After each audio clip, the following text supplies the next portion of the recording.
সাজানো গোছানো পরিষ্কার পরিপাটি একটি সংসার প্রতিটি মেয়েরই স্বপ্ন। সেই স্বপ্ন বিবাহিত জীবনে কেউ এসে পায়, আবার কেউ তিল তিল করে স্বপ্নটা পূরণ করে। আসসালামু আলাইকুম, আমি পলিশ ব্লগের পলি বলছি কুষ্টিয়া থেকে। আমার নতুন আরেকটি ব্লগে সবাইকে স্বাগতম। কাছে দূরে দেশ ও দেশের বাইরে থেকে যে যেখান থেকে আমার ভিডিওটি দেখছেন, আশা রাখছি আল্লাহর রহমতে ভালো আছেন। আমিও আমার পরিবার আল্লাহর রহমতে ও আপনাদের দোয়ায় ভালো আছি। আজকের ভিডিওটি শুরু করেছি সকালে নাস্তা খাওয়ার পর থেকে। সকালে নাস্তা খাওয়ার পরপরই কিন্তু আমি ঘরের সব কাজ গুছিয়ে নিচ্ছি। আর ঘরের কাজ কিন্তু নাস্তা খাওয়ার পরপরই গুছিয়ে নিলে তাহলে কিন্তু আর পরবর্তী সময়ে কষ্ট হয় না। খুব দ্রুতই কিন্তু এই ছোটোবেলার দিনেও কাজটা গুছিয়ে করা যায়। আর প্রথমে যে কথাটি বলেছি যে একটা সাজানো গুছানো সংসার প্রতিটি মেয়েই কিন্তু চায় তার বিবাহিত জীবনে তার সংসারটা অনেক সুন্দর হোক, সুখের হোক, সাজানো গোছানো হোক। কিন্তু কেউ বিয়ের সাথে সাথেই কিন্তু এমন একটা পরিবার পায়, আবার কেউ কিন্তু বিয়ের সাথে সাথেই এমন পরিবার পায় না। তিল তিল করে টাকা পয়সা জমিয়ে তাকে কিন্তু তার সংসারটাকে গুছিয়ে নিতে হয়। আর আমরা কিন্তু প্রতিটা মানুষই কম বেশি কিন্তু একটা ভুল করেই থাকি, সেটা হচ্ছে যে কারোর সাজানো গোছানো সংসার দেখলেই বলে ফেলি ওনার রুচিটা কিন্তু খুবই ভালো, উনি এত সুন্দর করে ঘরটা সাজিয়ে গুছিয়ে রেখেছে। আসলে এ কথাটা বলা আমার মনে হয় ভুল, কারণ সবাই কিন্তু চায় যে আমার সংসারটা অনেক গোছানো হোক, কিন্তু কেউ পরিস্থিতির কারণেই কিন্তু সেইভাবে গুছিয়ে উঠতে পারে না। আর বর্তমান কিন্তু মধ্যবিত্ত পরিবারে যদি বেশি সংখ্যক লোক হয় ফ্যামিলিতে, তাহলে অল্প ইনকামে কিন্তু খেয়ে পরে বেঁচে থাকাটাই যেখানে কষ্টকর হয়ে যায়, সেখানে কিন্তু সংসার সাজানোর কথা অনেক দূরের কথা।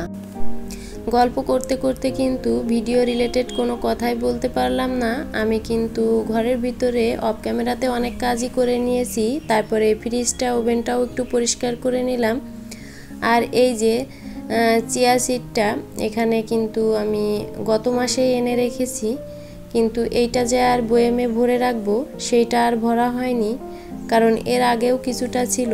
আর এখন কিছুদিন ধরে আসলে নিয়মিত খাওয়াটাও হচ্ছে না, যার কারণে আর বয়েমে ঢেলে রাখা হয়নি। এখন আমি বয়েমে সুন্দর করে ঢেলে গুছিয়ে রাখবো, তাহলে কিন্তু খেতে আর অসুবিধা হবে না। আসলে আমরা কিন্তু সব সময় মেয়েরা নিজেদের বেলায় অনেকটাই হেয়ালি করি। এই যে এইটা যদি বয়েমে ভরে সামনে রাখা হতো তাহলে হয়তো বা খাওয়া হয়ে যেত, কিন্তু এই যে বয়েমে আজ ঢেলি কাল ঢেলি করে ঢালা আর হচ্ছে না, তাই খাওয়াটাও হচ্ছে না। আর আজকে যেহেতু ওভেনটা পরিষ্কার করলাম আর এই ওভেন র্যাকের ভিতরেই ছিল, তাই ভাবলাম যে পুরোটাই পরিষ্কার করে গুছিয়ে রাখি, তাহলে আমার সকালে খেতে আর কোনো প্রকার কোনো ঝামেলা হবে না। আসলে সকাল টাইমটা কিন্তু খুব দৌড়দৌড়ির ভিতরেই থাকতে হয়, কারণ খুব সকালেই মেয়ে প্রাইভেটে বের হয়ে যায়। তারপরে নাস্তা রেডি করে দিলে তারপরে কিন্তু আমার হাজব্যান্ডও খাবার খেয়ে চলে যায়, যার কারণে সকালের এই কাজগুলো করতে একটু ঝামেলাই মনে হয় আজ থাক কাল খাবো, এই করতে করতে কিন্তু কিছুদিন গ্যাপও দিয়েছি। আর এই যে আমি ঘরের অন্য কাজগুলো সেরে চলে আসলাম রান্না করতে। একটু দ্রুতই আসলাম, কারণ আজকে বিকালে কিন্তু আমি চলে যাব, একটা অনুষ্ঠান আছে। আসলে এই ভিডিওটা কিন্তু আমার আরও 2-1 দিন আগেই করা, বুধবারে এই ভিডিওটা করা হয়েছে। আর ওই দিন কিন্তু স্কুলে বার্ষিক ক্রীড়া প্রতিযোগিতা অনুষ্ঠান ছিল। ওই অনুষ্ঠানে কিন্তু যাওয়ার জন্যই আমি খুব দ্রুতভাবেই রান্নাবান্না করে গুছিয়ে নিয়েছি। আর ওখানে আমার মেয়ে যেহেতু কোনো প্রকারের কোনো খেলা খেলিনি, তাই বিকালের অনুষ্ঠানেই যাব। ওখানে অনুষ্ঠানটা আসলে 3টা থেকে শুরু হবে। আর আমার মেয়ে আসলে ও কখনোই কোনো প্রকারের কোনো খেলাধুলা করে না, ওর খেলাধুলা করাটা আসলে অভ্যাস নাই, কারণ ছোটোবেলা থেকে বাসা বাড়িতে শুধুমাত্র আমার কাছে যেহেতু মানুষ, ও কখনো আসলে কি এটা আমারই ভুল, ভাবতাম মেয়ে হয়তো পড়ে যাবে, ব্যথা পাবে, এটা ভেবেই কিন্তু আমি কখনো বাইরে ওইভাবে ছেড়েও দেইনি, যার কারণে ওর তেমন একটা খেলাধুলাও করা হয়নি। আর এই যে ওই দিন দুপুরের রান্নাটা সেরে নিচ্ছি। এখানে কিন্তু ফুলকপি, গাজর, শিম, আলু এগুলো দিয়েই একটা ভাজি করে নিয়েছি। আর এই ভাজিটা খেতে কিন্তু খুবই টেস্ট হয়েছিল। আর এই ভাজিটা আমার কাছে মনে হয় ভাতের থেকে যদি রুটি পরোটা দিয়ে খাওয়া হয় একটু বেশি ভালো লাগে। কিন্তু আমি ভাতের সঙ্গেও খেয়েছিলাম, একেবারে কিন্তু খারাপ লাগেনি। এই ধরনের 2-3 রকম সবজি যদি একসাথে দিয়ে ভাজি করা হয় তাহলে আমার কাছে রুটি পরোটা দিয়ে খেতেই কিন্তু বেশি ভালো লাগে, আর সবজিটাও খাওয়া হয়ে যায়। আর 2-3 পদ সবজি ডাল দিয়ে রান্না করলে সেটাও খেতে কিন্তু খুবই ভালো লাগে। আর যদি এটার ভিতরে যদি সামান্য পরিমাণ পাঁচফোড়ন দেওয়া হয় তাহলে কিন্তু এর সেন্টটা একটু ভালো আসে। কিন্তু আমি যেহেতু আজকে রুটির সঙ্গে খাবো না, ভাতের সঙ্গে খাবো, তাই আমি এখানে কোনো প্রকারের কোনো পাঁচফোড়ন ব্যবহার করিনি। আমি কিন্তু ডাল দিয়ে যদি সবজি রান্না করি তাহলে কিন্তু বেশিরভাগই পাঁচফোড়ন দিয়ে রান্না করি। পাঁচফোড়ন দিয়ে রান্না করলে সেন্টটা আমার কাছে খুব ভালো লাগে। আর এই ভাজিটা আমি সাধারণভাবেই পেঁয়াজ মরিচ কেটে দিয়ে লবণ হলুদ দিয়ে সেদ্ধ করে পরে কিন্তু তেল দিয়ে ভাজা ভাজা করেছি।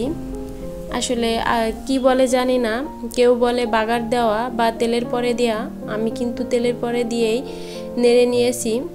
এখানে আমি পেঁয়াজ আর শুকনো মরিচ ফোড়ন দিয়েছি। এখানে আমি রসুন ব্যবহার করিনি, রসুনটা আমি কুচি কুচি করে সেদ্ধ করার সময়ই দিয়েছিলাম। আর আজকে আমি বেশি রান্না করব না, শুধুমাত্র 2টা পদই রান্না করব। এখানে আমি টমেটো দিয়ে বাটা মাছ দিয়ে রান্না করব। আর এই যে কিছুটা পরিমাণ আস্ত রসুন দিয়ে দিলাম, পেঁয়াজ আর আলু কেটে দিয়েছি। এখনো পর্যন্ত যেসব ভাইয়া আপুরা আমার ভিডিওর সঙ্গে আছেন প্লিজ একটা লাইক দিয়ে দিবেন। আর যেসব ভাইয়া আপুরা অলরেডি লাইকটা দিয়ে দিয়েছেন তাদেরকে অসংখ্য ধন্যবাদ। আমার ভিডিও সম্পর্কে যদি কোনো মতামত থেকে থাকে কমেন্টের মধ্যে জানাতে পারেন। আর যেসব ভাইয়া আপুরা আজ প্রথমবার আমার চ্যানেলটি ভিজিট করছেন, যদি এমন ব্লগ ভিডিও আপনাদের পছন্দ হয়ে থাকে তাহলে আমার চ্যানেলটি সাবস্ক্রাইব করে আমার পাশেই থেকে যেতে পারেন।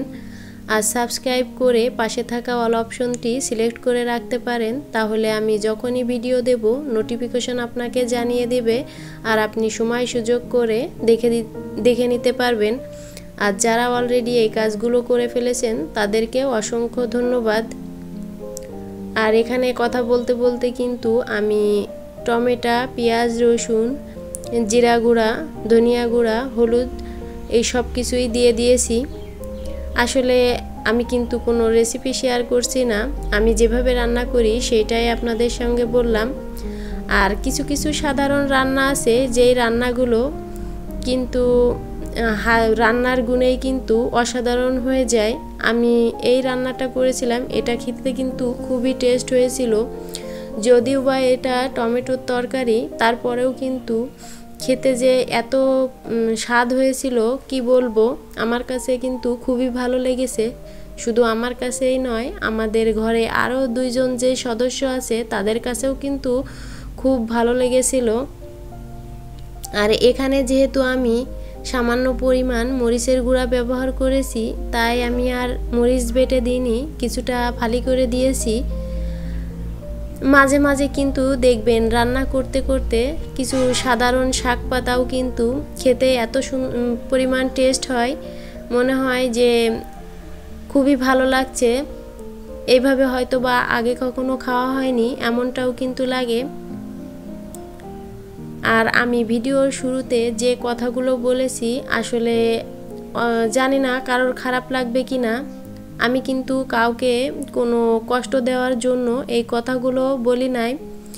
আমার যেটা মনে হয়েছে আসলে সেটাই আপনাদের সঙ্গে শেয়ার করলাম। যদি আমার কথার ভিতরে কারোর খারাপ লেগে থাকে বা আমার কাজের ভিতরে কারোর খারাপ লেগে থাকে, প্লিজ ক্ষমা সুন্দর দৃষ্টিতে দেখবেন।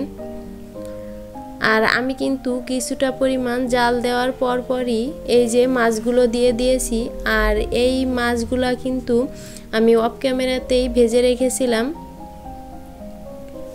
এই মাছগুলো কিন্তু শুধুমাত্র আমরা দুইজনেই খাবো, আমার মেয়ে কিন্তু খাবে না। তার জন্য ডিম ভেজে দিতে হবে। আর এখান থেকে আমি 4-5টা মাছ তার জন্য আলাদা করে ভেজে রেখেছি। আর অফ ক্যামেরাতে কিন্তু গোসল খাওয়া দাওয়া শেষ করেই চলে এসেছি স্কুলে। আর ওই যে বললাম মেয়ের স্কুলে অনুষ্ঠান আছে, সেই অনুষ্ঠানে। আর এখানে কিন্তু গার্জিয়ানদের জন্যও কিন্তু খেলা ছিল। এখানে মহিলাদের জন্য ছিল বালিশ বদল, আর পুরুষদের জন্য ছিল বেলুন ফাটানো। আমি কিন্তু এখানে খেলা করি নাই, কারণ এই ধুলার ভিতরে বসে খেলা করতে আমার কিন্তু ভালো লাগে না। আর এখানে রোদ ছিল, একটু গরম গরম অবস্থা, তারপরে অনেক লোকজন ছিল। এই যে প্রতিটা ছাত্রদের সঙ্গে যে গার্জিয়ান এসেছে তাদের জন্যই কিন্তু এই খেলাটা হয়েছে। যাই হোক, খেলাটা কিন্তু ভালোই হয়েছিল। আর এখানে এই যে ডিসপ্লে হচ্ছে, আসলে সব কিছুই তো আর ওইভাবে ক্যামেরা করা যায় না। আমি যতটুকু পেরেছি আপনাদের সাথে শেয়ার করেছি। আসলে আমার মেয়ে বললাম না খেলা করে না, ও কিন্তু আমার সাথে শুধুমাত্র দেখার জন্যই এসেছিল।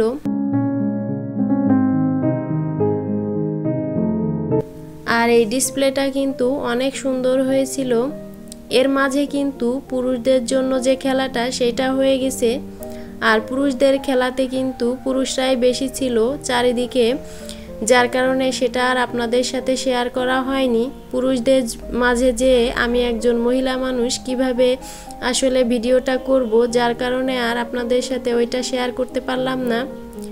আর অনুষ্ঠান আসলে দুই পাশেই কিন্তু যেমন খুশি তেমন সাজো অনুষ্ঠানটা এক পাশে হচ্ছে আর এক পাশে ডিসপ্লে হচ্ছে, তাই সবটা আর ক্যামেরা করতে পারিনি। যেটুকু পেরেছি সেটুকুই কিন্তু আপনাদের সাথে শেয়ার করলাম।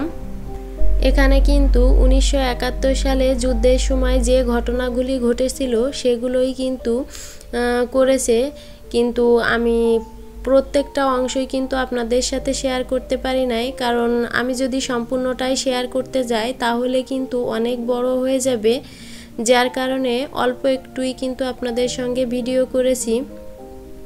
আর আপনাদের সঙ্গে গল্প করতে করতে কিন্তু আমি ভিডিওর শেষ প্রান্তে চলে এসেছি। আমার কথা বা কাজ কোথাও যদি ভুল হয়ে থাকে ক্ষমা সুন্দর দৃষ্টিতে দেখবেন। আল্লাহ হাফেজ।